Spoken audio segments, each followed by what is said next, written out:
Hello dear friends, I am Azad Gautam, your teacher, your friend. You are watching English classes by Azad Gautam. Dear friends, आज के lecture में हम sentences के बारे में पढ़ेंगे। दोस्तों, कुछ लोगों का ये मानना है कि ग्रामर में केवल हम सेंटेंसेस बनाना सीखते हैं, स्ट्रक्चर्स को सीखते हैं। My dear friends, it is a broad concept. It includes speaking, listening, reading and writing. अगर हमें जो चीज मैं आपको आज पढ़ाने जा रहा हूं, अगर हमें इनका पता नहीं रहता, हमारी इंग्लिश की न तो अच्छी अंडरस्टैंडिंग बन सकती, न हमें कभी इंग्लिश आएगी और न ही हमें कभी इंग्लिश के सेंटेंस स्ट्रक्चर का पता लगेगा. हम केवल मेहनत करते रहेंगे और हमारा रिजल्ट और आउटपुट दोस्तों जीरो रहेगी. चलो हम मेहनत करते हैं जीरो टू हीरो. अब इंग्लिश पहुंचेगी हर बार बिल्कुल सिंपल सी लैंग्वेज में. Let's start friends. दोस्तों, हम सिंपल टू कॉम्प्लेक्स चलेंगे. बिल्कुल चीजों की मैं इजी एक्सप्लेनेशन आपको दूंगा. जो जो आपका बेस अच्छा बनता रहेगा, आपकी अंडरस्टैंडिंग डेवलप होगी. हम बिल्कुल इजी टू कॉम्प्लेक्स चलेंगे और हम दो प्रकार से लेक्चर्स डालेंगे डियर फ्रेंड्स. एक तो बिल्कुल शुरुआत से, जिनका बेस बिल्कुल पुअर है, जिनकी सेंटेंस स्ट्रक्चर की अंडरस्टैंडिंग बिल्कुल वीक है, जो अच्छा इंग्लिश का बेस बनाना चाहते हैं, अच्छी लैंग्वेज पे पकड़ बनाना चाहते हैं, और जो बिल्कुल जीरो से सीखना चाहते हैं, और जो जीरो टू हीरो होना चाहते हैं, उन सब के लिए तो हम लेक्चर्स सीरियल नंबर डाल के अपलोड करेंगे. उसके बाद कुछ लेक्चर्स हम बगैर नंबर के डालेंगे. जिन लोगों का बेस अच्छा है, अच्छी अंडरस्टैंडिंग है, वो उनके लिए भी लाभदायक होंगे. तो डियर फ्रेंड्स, हम देखिए, ग्रामर व्याकरण वह शास्त्र जिसके माध्यम से हम शुद्ध लिखना, बोलना और पढ़ना सीखते हैं, उसे ग्रामर कहते हैं. डियर फ्रेंड्स, आओ पढ़ते हैं सेंटेंसेस के बारे में. सबसे पहले हमारे अफर्मेटिव सेंटेंसेस होते हैं, साधारण वाक्य. जिन वाक्यों में बात सीधे तौर पर कही जाए, ऐसे वाक्यों में न तो नहीं का प्रयोग होता और न ही कोई पर्सन पूछा जाता है. तो जब हम ऐसे वाक्यों की अंग्रेजी बनाते हैं, सबसे पहले सब्जेक्ट, दूसरे पे हेल्पिंग वर्ब, तीसरे पे मेन वर्ब, चौथे पर ऑब्जेक्ट आता है. तो फ्रेंड्स, जो हमारे अफर्मेटिव सेंटेंसेस होते हैं, इनको हम साधारण वाक्य कहते हैं. ऐसे वाक्यों में न तो कोई पर्सन पूछा जाता और न ही नहीं का प्रयोग होता. तो जो बिल्कुल हमारे अफर्मेटिव सेंटेंसेस हैं, उनमें बात सीधे तौर पर ही कही जाती है. जैसे राम क्रिकेट खेल रहा है, तुम पुस्तक पढ़ रहे हो, वह चाय पी रहा है, रोहित एक अच्छा लड़का है. जब हम अफर्मेटिव सेंटेंसेस बनाते हैं, इनमें सबसे पहले डियर फ्रेंड्स सब्जेक्ट आता है, दूसरे नंबर पे हेल्पिंग वर्ब आती है, फिर मेन वर्ब आता है और फिर ऑब्जेक्ट. अगर आप इन चार चीजों के बारे में आपको सही तरीके से पता लग जाता है, subject, helping verb, main verb, object, तो ये सोचिए कि इंग्लिश आपकी मुट्ठी में बंद. आपकी इंग्लिश की अच्छी शुरुआत हो सकती है, आपका अंग्रेजी सीखने का सपना पूरा हो सकता है. आप इन चीजों पे पूरा ध्यान दीजिए. जो हम सबसे पहले सब्जेक्ट को एक्सप्लेन करते हैं. सब्जेक्ट होता है कर्ता, कार्य करने वाले को हम सब्जेक्ट कहते हैं. वाक्य में जो भी व्यक्ति कार्य करे या जिसके बारे में बात कही जाती है, हिंदी का वाक्य हो या अंग्रेजी का, दोस्तों सब्जेक्ट सबसे पहले मिलता है. जैसे यहां पे लिखा हुआ है, सब्जेक्ट कर्ता, कार्य करने वाले को कर्ता कहते हैं, या जिसके बारे में बात कही जाए. सब्जेक्ट हिंदी तथा अंग्रेजी के अफर्मेटिव सेंटेंसेस के शुरू में मिलता है. जैसे राम क्रिकेट खेल रहा है, Ram is playing cricket. Ram इसमें आपका सब्जेक्ट है. और जिसके बारे में बात कही जाती है, कई बार फ्रेंड्स सेंटेंस में आपको कोई काम नहीं मिलता, परंतु जो सबसे पहले आता है वही आपका सब्जेक्ट होता है. जैसे इस सेंटेंस में देखिए, राम एक अच्छा लड़का है, तो राम इसमें आपका सब्जेक्ट है. Ram is a good boy. तो राम यहां पर फ्रेंड्स आपका सब्जेक्ट है। अब फ्रेंड्स हम पढ़ते हैं हेल्पिंग वर्ब को, सहायक क्रिया को। जो क्रिया मुख्य क्रिया की सहायता करे या वाक्य को पूरा करने में मदद करे उसे हम हेल्पिंग वर्ब कहते हैं। हमारी जो अंग्रेजी में हेल्पिंग वर्ब्स हैं is, are, am, was, were, has, have, had, do, does, did. अब आप यहां भी देख सकते हैं जो क्रिया मुख्य क्रिया यानी मुख्य काम की सहायता करे या वाक्य को पूरा करने में मदद करे उसे हम हेल्पिंग वर्ब कहते हैं। जैसे इज इंग्लिश में हेल्पिंग वर्ब, हिंदी में है, अंग्रेजी में आर, हिंदी में है, अंग्रेजी में एम, हिंदी में हूं। उसके बाद दोस्तों मेन वर्ब, मुख्य क्रिया मुख्य काम, वाक्य में जो काम हो उसे हम मेन वर्ब कहते हैं, मुख्य क्रिया कहते हैं। अब जैसे इस सेंटेंस के अंदर राम क्रिकेट खेल रहा है, इसमें खेल रहा मेन वर्ब है। आप इस वाक्य में भी दे सकते हैं राम इज प्लेइंग क्रिकेट, यहां पर प्लेइंग मेन वर्ब है। अब आप देखिए हेल्पिंग वर्ब के कॉन्सेप्ट को समझाने के लिए आपको यहां पर ध्यान देना होगा। इज मीन्स होता है, आर मीन्स होता है, एम मीन्स होता हूं। मैंने लिखा था कि जो क्रिया मुख्य क्रिया या मुख्य काम इस मुख्य काम की सहायता करे या वाक्य को पूरा करने में सहायता करे उसे हम हेल्पिंग वर्ब कहते हैं। अंग्रेजी में इज हेल्पिंग वर्ब, हिंदी में है को यहां से काट दो तो हमारा वाक्य हेल्पिंग वर्ब के बगैर अधूरा रह जाता है। जैसे राम क्रिकेट खेल रहा, ऐसे ही हेल्पिंग वर्ब के बगैर हमारा वाक्य अधूरा रह जाता है। और मेन वर्ब का हेल्पिंग वर्ब भाव व्यक्त करने में सहायता करती है। यदि तुम किसी से कहते हो राम क्या कर रहा है, अगर उसने बोल दिया राम क्रिकेट खेल रहा, अगर है नहीं लगाया तो अर्थ भी स्पष्ट नहीं होगा और वाक्य भी पूरा नहीं होगा। तो इसी प्रकार हेल्पिंग वर्ब मेन वर्ब की सहायता करती है और वाक्य को पूरा करने में मदद करती है। इस सेंटेंस के अंदर इज हमारी हेल्पिंग वर्ब है और प्लेइंग हमारी मेन वर्ब है। दोस्तों अब हम ऑब्जेक्ट के बारे में पढ़ते हैं।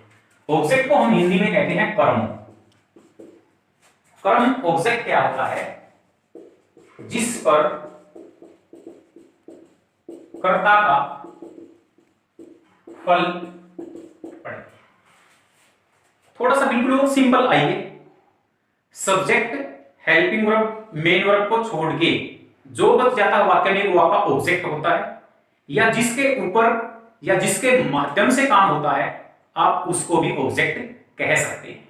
जैसे ये सेंटेंस है आपके सामने, राम क्रिकेट खेल रहा है, इसके अंदर क्रिकेट आपका ऑब्जेक्ट है।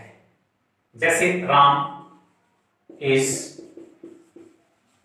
प्लेइंग क्रिकेट, इसमें आप देख सकते हैं दोस्तों, इसमें क्रिकेट आपका ऑब्जेक्ट है, क्रिकेट के माध्यम से काम हुआ, क्रिकेट पे काम हुआ है।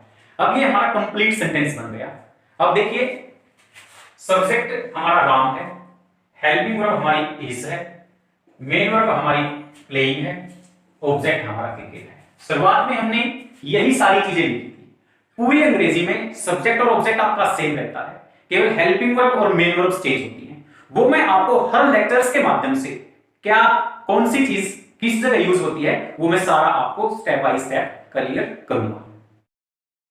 फ्रेंड्स अफर्मेटिव सेंटेंसेस के बाद हम आते हैं नेगेटिव सेंटेंसेस पे। नहीं वाले वाक्यों को हम नेगेटिव सेंटेंसेस कहते हैं। जिन वाक्यों में नहीं होता है दोस्तों उन्हें हम नेगेटिव सेंटेंसेस कहते हैं। पूरी अंग्रेजी में जब भी हम नेगेटिव सेंटेंसेस लिखते हैं बोलते हैं हेल्पिंग वर्ब के तुरंत बाद नोट लगा देते हैं। ऐसे वाक्यों की हमें लिखने में भी बहुत जरूरत पड़ती है और बोलने में भी। नेगेटिव सेंटेंसेस में हम सबसे पहले सब्जेक्ट फिर helping verb plus not plus main verb plus object का प्रयोग करते हैं।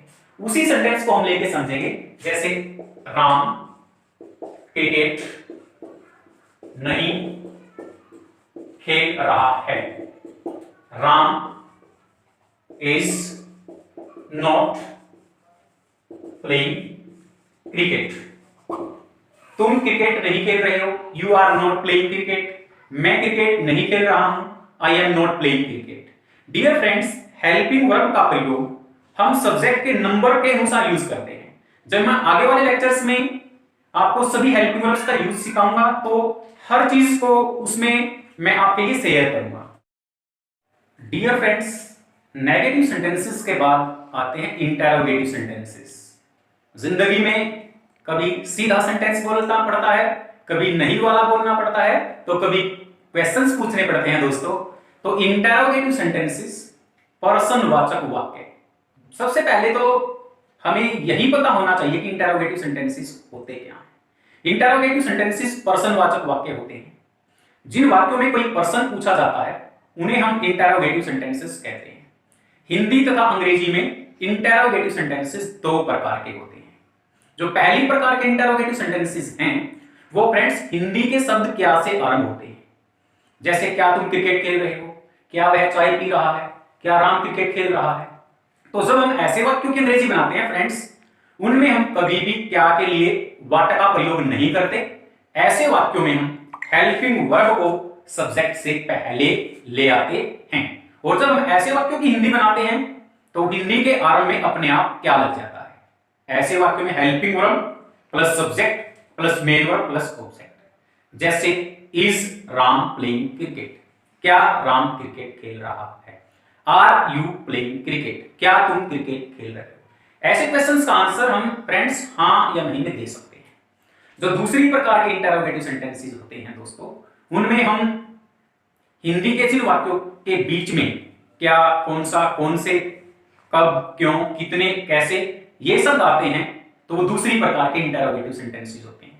जब हम उनकी अंग्रेजी बनाते हैं तो जो हम पहली प्रकार का इंटेरोगेटिव सेंटेंस बनाते हैं उसके आगे हम केवल क्वेश्चन वर्ड लगा देते हैं। Question word plus helping verb plus subject plus main verb plus object. जैसे राम क्रिकेट क्यों खेल रहा है, why is Ram playing cricket. देखिए फ्रेंड्स, इंटेरोगेटिव सेंटेंसेस क्या वाले वाक्य है। जब हम इनकी अंग्रेजी बनाएंगे सबसे पहले helping verb plus subject plus main verb plus object.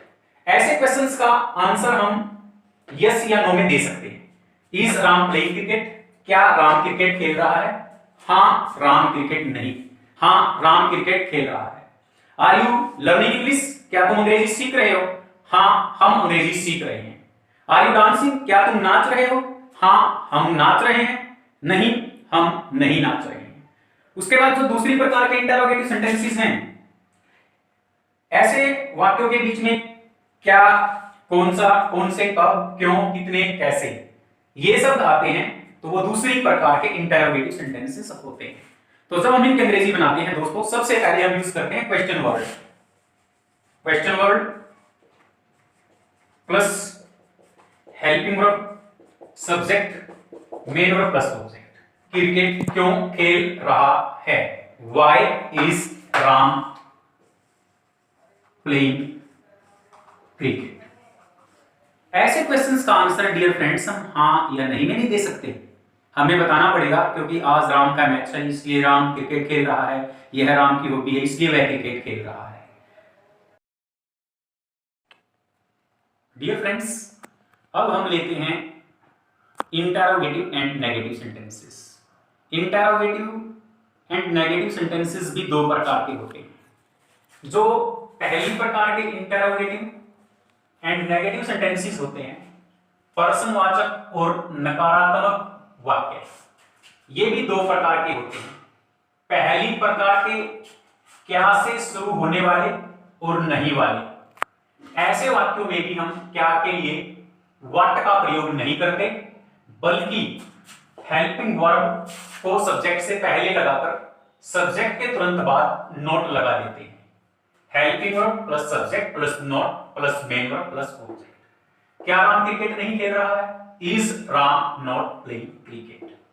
दूसरी प्रकार के प्रश्नवाचक और नकारात्मक वाक्य, हिंदी के वाक्यों के बीच में क्या, कौन सा, कौन से, कब, क्यों, कितने, कैसे और वाक्य में नहीं आता है। तो जब ऐसे वाक्यों की अंग्रेजी बनाते हैं question word helping verb subject not main verb plus object. Ram cricket क्यों नहीं खेल रहा है। Why is Ram not playing cricket. Friends, जैसा कि आप लोगों की समझ में आया, इंटेरोगेटिव एंड नेगेटिव सेंटेंसेस भी फ्रेंड्स दो प्रकार के होते हैं। पहली प्रकार के वे वाक्य होते हैं जिनके शुरुआत में क्या आता है और नहीं भी आता है। क्या राम क्रिकेट नहीं खेल रहा है? क्या तुम पुस्तक नहीं पढ़ रहे हो? क्या वह मैच नहीं खेल रहा है? तो ऐसे वाक्यों में भी जब भी क्या हिंदी के वाक्यों के शुरू में आ जाता है फ्रेंड्स, कभी भी क्या के लिए वाट मत लगाओ, हेल्पिंग वर्ब को सब्जेक्ट से पहले ले आओ। तो ऐसे वाक्य में जो क्या और नहीं वाले वाक्य हैं, helping verb, subject, not, main verb और ऑब्जेक्ट। और जो दूसरी प्रकार के इंटरोगेटिव एंड नेगेटिव सेंटेंसेस हैं फ्रेंड्स, वाक्यों के भी हिंदी के वाक्यों के बीच में क्या, कौन सा, कौन से, कब, क्यों, कितने, कैसे मिलेंगे और वाक्य में नहीं आएगा। ऐसे वाक्य में सबसे पहले आपने क्वेश्चन वर्ड लेना है, helping verb, subject, not, main verb plus object. दोस्तों, इस लेक्चर में आप लोगों ने सेंटेंसेस के बारे में पढ़ा। मैंने सेंटेंसेस की टाइप बताई जो कि अंग्रेजी पर अच्छी पकड़ के लिए, सेंटेंस स्ट्रक्चर को समझने के लिए इन चीजों को आना बेहद जरूरी था। यह लेक्चर सबसे महत्वपूर्ण है। हम लेक्चर्स को सीरियल वाइज नंबर देंगे, आप उनको नंबर वाइज उनके सीरियल के अनुसार देखते रहना, आपको बहुत फायदा पहुंचेगा। अब जो आप लोगों का अंग्रेजी सीखने का जो सपना अधूरा था दोस्तों, वो 100% आपका पूरा हो जाएगा। आप बिल्कुल स्टेप बाय स्टेप चलते रहना। जो लेक्चर हम सीरियल देंगे जिन्हें, उन्हें आप सीरियल वाइज देखना, और कुछ लेक्चर हम वोकैबुलरी के और दूसरे स्ट्रक्चर्स के बगैर नंबर के डालेंगे। और जो भी आप लोगों की जरूरत होगी, चाहे वो स्पोकन इंग्लिश है, चाहे बेसिक इंग्लिश है, कॉम्पिटिटिव इंग्लिश है या लिटरेचर है, हम स्टेप बाय स्टेप हर लेक्चर को डालेंगे। Thank you very much dear friends.